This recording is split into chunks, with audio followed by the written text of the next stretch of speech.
The Super Bowl. It isn't just the biggest day in football. It may be one of the biggest days in marketing and advertising.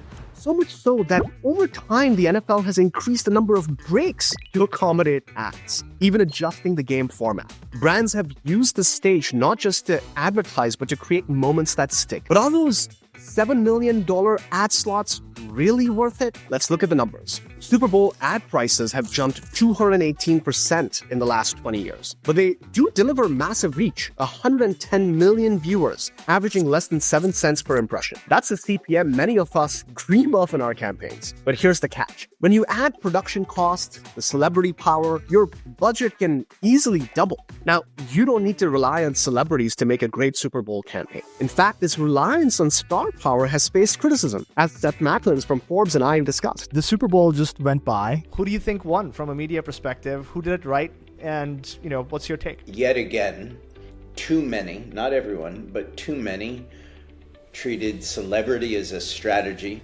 Too many use them in place of and in lieu of an idea. Some brands have seen incredible returns, up to $100 for every dollar spent, though the average ROI sits closer to about $4.5, $4.6, placing it comfortably in the mid-range of TV advertising ROI.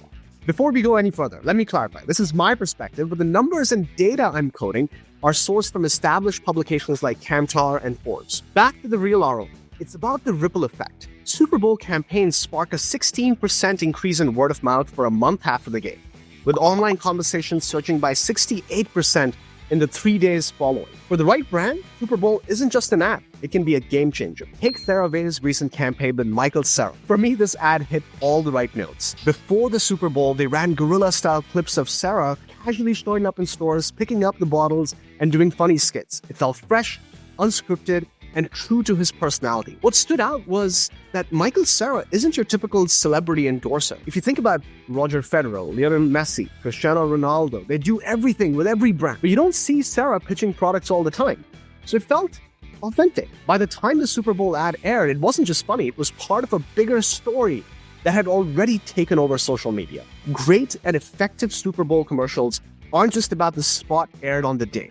They're about the pre- and the post-game strategy to maximize impact. Another standout for me is the Dunkin' app with Ben Affleck. This one built on years of meme culture. Photos of Ben holding Dunkin' cups in everyday situations had already made him synonymous with the brand. The ad leaned into that narrative, making it feel organic and authentic.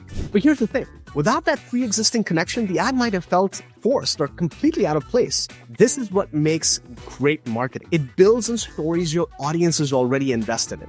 It's not just the big budget celebrity-driven ads that win. Some of the most memorable campaigns come from real-time marketing or creative stunts. Oreo's iconic tweets during the 2013 blackout. You can still dunk in the dark, cost next to nothing, but earned millions in media value. Skittles went a step further with a 30-minute Broadway musical on Super Bowl Sunday, generating over $10 million in earned media. Then there's the long-term impact of smart campaigns. Doritos, for example, has run its user-generated ad contest for over a decade. Not only does it engage their audience for months leading up to the game, but it also generates thousands of free ads. Leveraging the Super Bowl isn't just for established brands with long campaigns. Take Coinbase. They proved this with their simple QR code ad. In 30 seconds, they drove millions of app downloads by tapping into curiosity and simplicity. They understood the Super Bowl is an annual phenomenon, perfectly matched the timing for their crypto hype, and leveraged the insight that we are never far from our phones. With no celebrities, minimal production cost, they created an ad that truly delivered. This doesn't mean that a Super Bowl spot can work for every brand. For example, it wouldn't make sense for our SaaS company, Paramount. The 100 million eyeballs would effectively boil down to less than 10 million relevant viewers, our core audience being marketing executives. If your audience is concentrated in specific geographies, you can opt for regional Super Bowl commercials. Take Gong's example, a revenue intelligence platform for sales executives. They strategically aired a Super Bowl commercial in select markets, Seattle, SF, New York.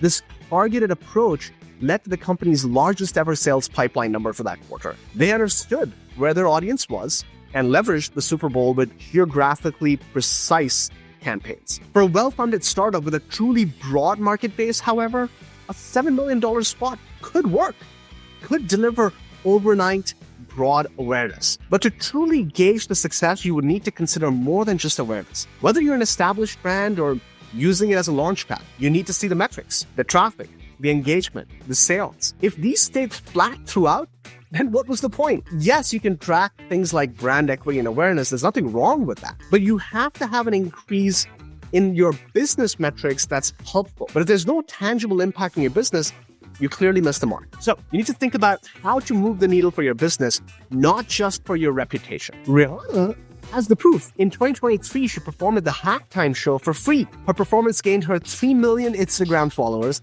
made her the most streamed artist globally, and most importantly, in terms of tangible ROI, drove an 800% plus surge in searches for her Fenty Beauty brand. So, is a Super Bowl ad worth it? For brands with broad appeal and a cohesive strategy, it can be game-changing. But if your audience is niche, regional buys or creative stunts might actually work better. At its best, the Super Bowl is more than a 30-second spot.